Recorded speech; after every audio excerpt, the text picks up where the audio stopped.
তারপর নির্দেশ এসেছে তাই কিছু বলছি।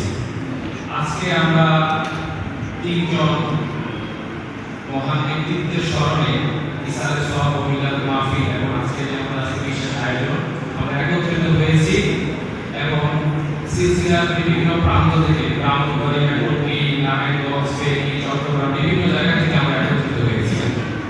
সংখ্যায় যদিও কম কিন্তু এই সংখ্যা কমের মধ্যে নিশ্চয়ই বরকত রয়েছে। বিষয় বিশেষ মাহফিল, খাস মাহফিল, খাস লোকেরাই উপস্থিত হতে পারবে। খাস কেন? আজকে আমরা যে স্মরণ সভা, সেই স্মরণ সভায় যদি আমি আমাদের সকলের পিতা মাতার কথা বলি, তিনি ব্যক্তিগতভাবে আমার মামি। তো উনি যেখানে শায়িত আছেন সেটা কোনো সাধারণ জায়গা না, ইমাম শরীফের অত্যন্ত সঠিকভাবে তার অবস্থা। এইটা শুধু পুত্রবধূ হিসেবে তিনি এখানে স্থান পেয়েছেন ব্যাপারটা এমন না, এটা অর্জন। পর্দা আড়ালে থেকে কিভাবে তরিকতের তাসাউফের সাধনা এবং রিয়াজত এবং তার মাধ্যমে অর্জন করা যায়, এটা একটা বিশেষ আমাদের জন্য মেসেজ।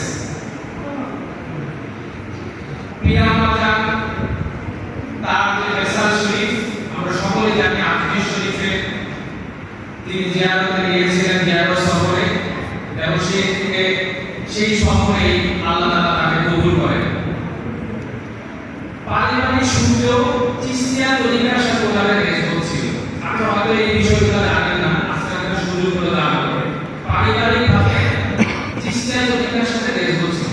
দেখেন যে শেষ সময়টা শেষ যে ফয়সাল আল্লাহ তাআলার পক্ষ থেকে আজমির শরীফ, খাজা নিজামুদ্দিন আউলিয়া রাদিয়াল্লাহু তাআলা আনহু তাদের সাথে একটা শেষ সময়, একটা শেষ একটা মোলাকাত, একটা সংযোগ, এবং প্রথম জানাজা হয়েছে নিজামুদ্দিন আউলিয়া রাদিয়াল্লাহু তাআলা আনহু দরগা শরীফ, যেখানে যিনি দরগা শরীফে তিনি সাজ্জাদা করেছেন, তিনি ইমামতি করেছেন সেই জানাজায়।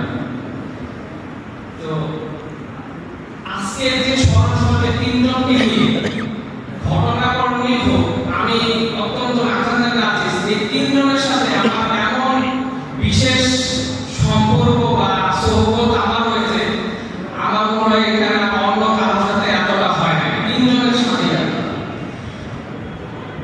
মামি যখন এই জিয়ারত সফরে